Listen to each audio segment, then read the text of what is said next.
tomoni na miso na ndenge mboka Kongo ebongi. Bandeko na ngai oyamba lelo losako na ngai mpona unité oya Kongo tolanda mibeko mya Lumumba ya Kisasa na Bwassa toyokana. Bonjour à tous et bienvenue dans votre nouvelle émission Voir l'Afrique avec les yeux du futur que vous pouvez retrouver donc sur ma page YouTube tous les 15 jours, donc Sébastien Périmoni, et également diffusé sur Globe Radio en podcast également tous les 15 jours. Pour en savoir plus, je vous invite à vous rendre sur mon site www.afriquedufutur.com. Alors, de quoi allons-nous parler aujourd'hui ? C'est un sujet extrêmement intéressant et au cœur de l'actualité, puisqu'on va parler de la région des Grands Lacs. La région des Grands Lacs, comme vous le savez tous, est un lieu de perdition aujourd'hui, un lieu de conflit, un lieu de désolation. Mais des gens se battent, j'en fais partie, avec des amis congolais, pour faire émerger de ce chaos un projet de développement.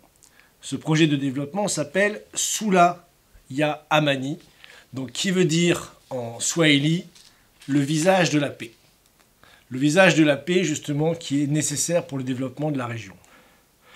Alors, le projet, c'est le canal frontalier du Rift africain navigable, CEFRAN.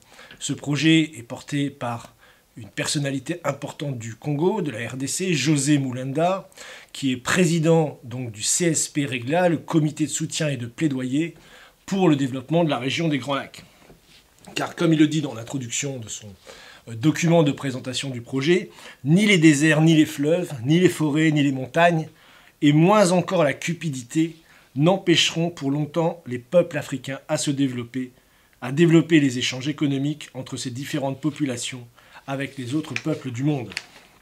En effet, il est temps de répondre à l'injonction de Patrice Emery Lumumba, aux responsables congolais, morts lâchement assassinés, qui disait « Nous allons montrer au monde ce que peut faire l'homme noir lorsqu'il travaille dans la liberté ». Je crois que le moment est venu aujourd'hui. Vous l'avez vu dans la précédente émission, j'ai présenté ce nouveau monde multipolaire qui se met en place autour des BRICS, autour de toutes ces institutions, des routes de la soie. Donc l'heure des grands projets est venue. Et ce plan d'aménagement de la région des Grands Lacs est absolument passionnant parce qu'il est l'unique solution finalement pour sortir cette région du cœur des ténèbres. Sula Ya Amani, c'est un plan de redressement économique ambitieux, certes, initié, comme je l'ai dit, par le comité de soutien et de plaidoyer pour la région des Grands Lacs de José Moulenda, dans la perspective de voir la prospérité dans la région réduire l'intensité des conflits qui freinent le développement. La République démocratique du Congo détient sur son territoire 4 de ces grands lacs sur 10 que compte la région des Grands Lacs. Par sa grande taille, la RDC est donc un acteur majeur pour le développement de cette région. Donc le projet ambitionne de créer une plaque tournante des économies régionales ouvertes au monde qui consiste à canaliser, faire des canaux, les lacs régionaux dont la plupart sont déjà reliés par des rivières. Une connexion de lacs par étapes comme suit: lac Victoria, lac Albert, lac Édouard, lac Kivu, lac Tanganyika et jusqu'au Malawi pour aller vers l'océan Indien. Donc vous imaginez, toute la région sera impactée par ce projet Sula Ya Amani qui, je le répète, veut dire le visage de la paix en swahili. Alors évidemment, il y a plusieurs étapes dans ce projet, on va y revenir, mais ça reste l'un des plus grands projets en fait du XXIe siècle pour le continent africain, de par évidemment le projet lui-même, mais de par aussi l'importance politique et sociale pour la région. On le sait, les espaces géographiques, économiques, sociaux, frontaliers, justement dans la province de l'Ituri, du Nord Kivu, du Sud Kivu, fonctionnent dans un univers particulier où l'évolution du corps social, censé garantir le développement, se trouve bloquée. Le recentrage de cet espace est une option qui va permettre de concilier dans la région l'environnement, propice à la production, à la technologie, à l'intégration régionale, à la paix. Il s'agit d'un moyen efficace de contrecarrer l'effondrement des différentes communautés dans un contexte de conflit armé, ça tout le monde le sait, de pénurie alimentaire et de désarroi moral. Donc voilà l'ambition de ce projet Soulaye et Amani. Alors le contexte, je dirais plus global, technique, évidemment ce projet s'inscrit dans la faille de ce qu'on appelle la grande faille est-africaine, donc le Rift, qui fait plus de 1500 km, constitué de massifs montagneux, de grands lacs, de forêts, de plages de sable, de côtes rocheuses, de zones de marée, très riches, et c'est une faille gigantesque dans la croûte continentale, donc qui s'allonge de la Jordanie aux Zambèzes en traversant toute l'Afrique. Comprise dans la région qui s'étend du Kenya au Malawi en passant par l'Ouganda, la République démocratique du Congo, le Rwanda, le Burundi, la Tanzanie, la Zambie et le Mozambique, cette bande de terre fut le principal axe migratoire des peuples noirs qui s'installèrent dans la région. Dans cette région, les lacs Victoria, Albert, Édouard forment le bassin du Nil, tandis que les lacs Kivu et Tanganyika constituent le bassin du fleuve Congo. Décrit comme le coin le plus beau de la planète, scandale géologique qui plus est, il a le potentiel productif le plus élevé du continent africain, on y reviendra.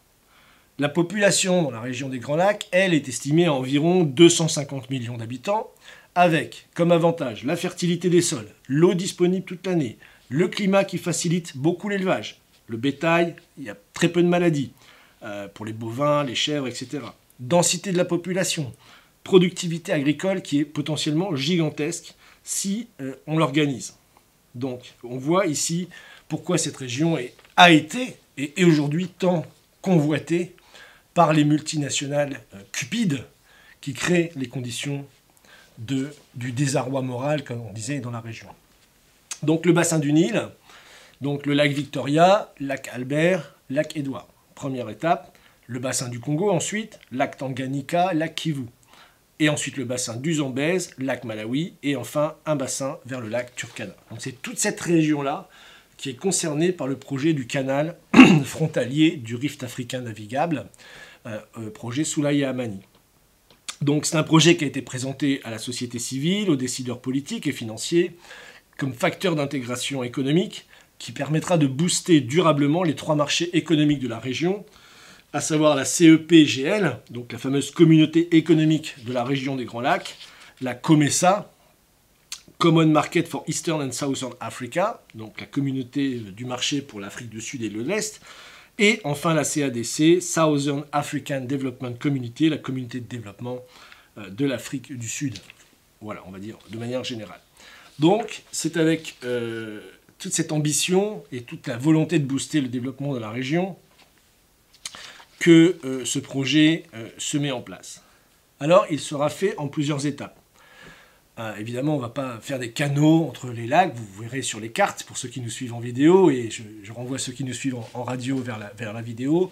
On voit tous ces lacs qui se succèdent, et l'idée, c'est de faire des canaux donc, pour les relier et permettre toute une zone de développement économique. Donc, la première section du projet, qui est déjà présentée, si vous voulez, dans première étude de faisabilité, j'en profite pour vous dire qu'il y a un site qui s'appelle soulayaamani.com sur lequel vous retrouvez cette étude de faisabilité avec tous les détails techniques dont je vais parler, les différentes étapes, le projet de financement, tout est décrit pour en savoir plus sur comment on va faire renaître cette région.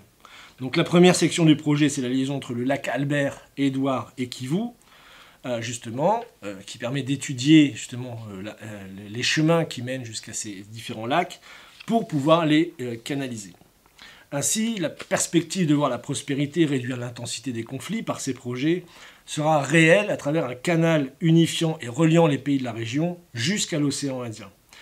Permettra le développement d'industries manufacturières, on le sait, dans la région, pour que justement la RDC et les régions, les pays voisins, puissent devenir non seulement autosuffisants alimentairement, c'est la première des priorités bien entendu, et amener la sécurité, mais aussi devenir un exportateur très important pour le monde, parce que le potentiel agricole est gigantesque. Climat équatorial tempéré, la région dispose d'un sol fertile pour le café, le thé, les haricots, les pommes de terre, d'une faune et d'une flore d'exception, puisque la région dispose à elle seule des 3/4 des espèces animalières et végétales du continent africain. Gorilles des montagnes, de la plaine, éléphants, girafes, okapis, rhinocéros. Sous-sol très riche en ressources, ça personne ne le niera. Cobalt, cuivre, diamant, fer, or, uranium, et bien sûr le minerai stratégique qui est le colombo-tantalite, le fameux coltan, sans parler des hydrocarbures en tout genre. Donc, voilà un petit peu l'idée globale du projet. Donc, c'est de faire des canaux à grand gabarit qui relient justement l'ensemble des lacs que j'ai mentionnés pour justement permettre ce projet d'intégration. Ce projet à dimension humaine ouvrira un couloir navigable de près de 2000 km qui désenclavera l'Ouganda, le Rwanda, le Burundi et la Zambie. Ainsi, comme le disait le professeur Kisserbo, puisqu'elle est citée dans l'étude de faisabilité, c'est intéressant d'ailleurs de voir qu'historiquement, c'était une région d'énorme développement, d'échanges culturels, d'échanges de civilisation au cœur de la région. Et il disait, Joseph Kisserbo, donc le fameux historien, on a découvert les traces de vieilles routes de grande communication qui, sur environ 1000 km, reliaient la région du lac Nyassa à la région de Nairobi. Ce sont des routes de 3 à 5 mètres de largeur, aplanies avec des percées à travers les collines, des terrassements et des jetées à travers les bas-fonds, et dont les rebords sont encore parfois marqués par des alignements de cailloux. Donc vous voyez, c'est pas amener la civilisation dans une région, c'est faire revivre la civilisation, faire revivre cette région qui a subi évidemment toute la politique du congrès de Berlin de 1885, c'est-à-dire que le Congo a été donné au roi belge, et donc il n'a pas pu se développer depuis. Et quand Lumumba lui-même a essayé de lancer cette politique de grands travaux, malheureusement il a été très vite assassiné. Donc comme je disais, première section du projet, Albert-Édouard Kivu, avec le but de travailler particulièrement sur l'alimentation. Donc Selimki, on va y revenir, la rivière Selimki, Rutshuru, Rwindi, Nyamugazani et Ashisha. Donc voilà, ça c'est les rivières qui sont dans la région qu'on va canaliser dans la première section du projet. Deuxième section, lac Kivu, Tanganyika. Donc pareil, des rivières et des dérivations sur la rivière Ruzizi 1 et 2. Ensuite, Tanganyika, Malawi, donc avec les différentes étapes, Songwe, Luapula, Mueru, Antipa. Ça, c'est pour les 3 premières étapes. Et enfin, les 2 dernières sections, Malawi, Mozambique, Océan Indien. Et ensuite, Victoria, Albert. Donc vous pourrez voir sur les cartes que je montrais tout le schéma qui va partir justement des lacs pour descendre jusque l'océan Indien. Donc prévu pour une largeur d'1 kilomètre de part et d'autre des frontières nationales, le projet Soulaya Amani prévoit la réalisation du canal à grand gabarit. Il sera en mesure d'accueillir des bateaux de différentes tailles, allant des yachts privés jusqu'à de gros navires de commerce. C'est-à-dire que c'est un projet industriel et touristique. Comme j'ai dit, c'est une des plus belles régions du monde. Et donc, pour amener aussi les investisseurs, les touristes, amener la paix, on a besoin de tous les secteurs économiques possibles. Donc, évidemment, premièrement, l'industrie manufacturière, l'industrie agricole, de transformation de matières premières, d'autosuffisance alimentaire, mais aussi de faire de cette région, comme on l'a dit, une région de paix, où, comme c'est une des plus belles régions du monde, les touristes pourront venir en profiter. Donc voilà, ça s'inscrit évidemment, ces canaux en fait, s'inscrivent dans un projet plus large qui pourront remonter jusqu'au Nil, puisqu'il y a beaucoup de projets, on en parlera dans une prochaine émission, pour aménager donc, du barrage d'Aswan jusqu'à l'océan Indien en passant par la région des Grands Lacs, tout un système de transport maritime navigable par canaux, avec vers l'ouest, donc le projet Transaqua dont on a parlé, donc avec un canal qui irait jusqu'au lac Tchad en passant par la Centrafrique, et de l'autre côté vers le Nil, donc un projet de canaux pour aller traverser toute l'Afrique et permettre vraiment un développement intégré du continent. Donc voilà, on a des exemples en Europe, vous savez, il y a le Main-Rhin-Danube, qui est un canal qui relie justement toute une liaison navigable de plus de 2300 km. Donc ça existe en Europe. Il n'y a pas de raison que ces projets ne puissent pas se faire également en Afrique. Donc projet de développement, et ce qui est intéressant, c'est quand on voit le potentiel, puisqu'il y a eu l'accord cadre d'Addis Abeba, donc de 2013, qui était un accord déjà à l'époque pour amener le développement dans cette région des Grands Lacs. Or malheureusement, on le sait, les différents protagonistes de la région ne sont pas tout à fait d'accord avec ce projet de paix et continuent cette géopolitique autour des matières premières pour le compte de multinationales. Mais si on arrive à faire ce projet, on estime, d'après la première étude de faisabilité, à près de 2 millions d'emplois directs liés à la réalisation de ce projet. Donc ça, c'est à l'horizon 2025. À la base, l'idée, c'est d'avoir déjà une pré-étude de faisabilité qui est déjà faite, puis une étude réelle de faisabilité qui peut prendre entre 2 et 3 ans. Donc là, le projet, voilà, on est dans cette phase de réaliser cette étude de faisabilité pour justement que le projet puisse être lancé dans les 2-3 années qui viennent, le plus rapidement possible en fait, parce que ce n'est pas un projet qui nécessite énormément de prouesses technologiques ou techniques, mais qui puisse se lancer très vite et donc créer à terme ces 2 millions d'emplois dans l'ensemble de la région, directs dans tous les domaines, agricoles, manufacturiers, etc. Donc télécommunications, logistique, pêche, industrie, transport, tourisme, voilà, tous ces secteurs sont vraiment inclus à l'intérieur de ce projet. Alors la bonne nouvelle, c'est qu'il y a eu des avancées, c'est-à-dire que ce n'est pas simplement un projet, je dirais, sur le papier, comme ça, dont on rêve, etc. Mais en fait, une équipe justement du CSP Régla, avec en tête José Mulenda, donc, ont pu se rendre, donc c'était à la conférence des Nations Unies à New York en 2019, et donc ont pu présenter officiellement ce projet lors de la conférence des Nations Unies, je l'ai dit, qui s'inscrit dans les accords cadres d'Addis Abeba, qui a pour but de promouvoir les projets de développement technologique, scientifique et infrastructurel pour amener dans la région, parce que comme vous le savez, on ne le répétera jamais ici, il n'y aura pas de paix sans développement. On peut signer tous les accords de paix qu'on veut, les cessez-le-feu, etc. S'il n'y a pas de développement réel, scientifique, technologique, infrastructurel, économique, social, alors il n'y aura jamais la paix. Donc, à New York a été présenté ce projet en présence du chef de l'État congolais actuel, Félix Antoine Tshisekedi, donc qui a pu suivre justement la présentation du CSP Régla et donc s'intéresser justement à cette dynamique pour la région. Donc on souhaite et on envoie un appel au président de la République démocratique du Congo pour que justement ce projet puisse se réaliser très vite, car il est le facteur d'éliminer le conflit dans la région à l'est de la RDC.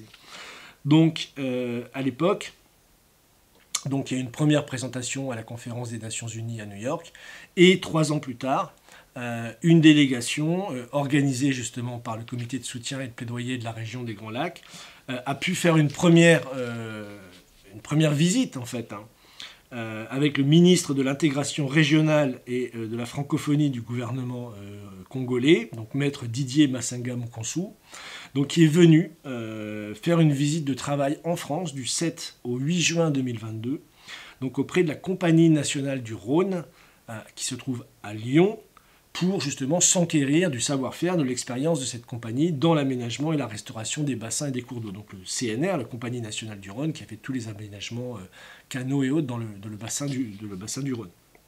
Donc était présent bien sûr José Mulenda et ses différents conseillers. Et donc la Compagnie nationale du Rhône a déclaré, je cite, que fort de ses 85 ans d'expérience dans ces domaines, elle se trouvait honorée par le ministre congolais d'être sollicité pour accompagner justement ce projet et restaurer justement et le développement de l'aménagement du territoire et des canaux pour ouvrir la navigation fluviale entre les lacs Édouard et Albert, produire de l'hydroélectricité, développer les activités agricoles et touristiques du bassin, agriculture, pêche et protection du parc national des Virunga, qui est très connu, et bien entendu, last but not the least, réduire l'intensité des conflits par le développement. Voilà, parce que ça, c'est vraiment la clé de ce projet, le visage de la paix sous la Yahamani, qui est vraiment l'ambition réelle de ce projet de développement.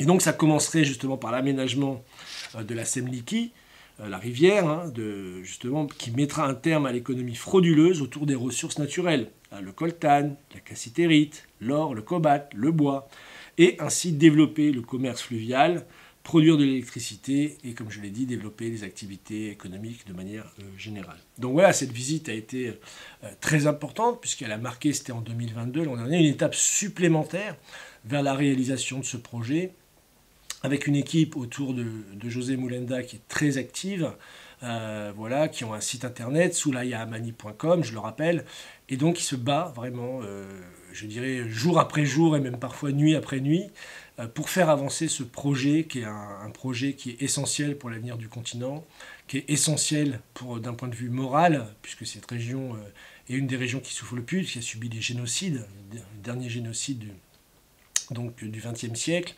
et où la situation est encore très compliquée. Donc on en appelle par cette vidéo aux responsables politiques, à tous les acteurs français, congolais et des pays dans la région de se mettre autour d'une table pour vraiment lancer ce projet de développement qui permettra vraiment de mettre fin justement à l'horreur, aux horreurs qu'on peut voir encore dans la région. Il suffit d'entendre les discours du docteur Mukwege, par exemple, qui raconte les viols, par exemple, la barbarie qui sévit sur place, et de se dire que le temps est venu pour ces grands projets, le temps est venu pour la paix, le temps est venu pour la collaboration, la coopération autour de projets de développement réels, concrets, précis, qui sont tout à fait accessibles pour le continent africain. Et ce projet Soula Yamani donc, me tient beaucoup à cœur. Et c'est pour ça que je voulais vous en donner un petit peu les grandes tournures, les grands axes donc, dans cette vidéo de cette semaine. Voilà, donc merci à tous d'avoir suivi cette nouvelle émission. Et je vous dis à bientôt et d'ici à la prochaine fois, amusez-vous bien.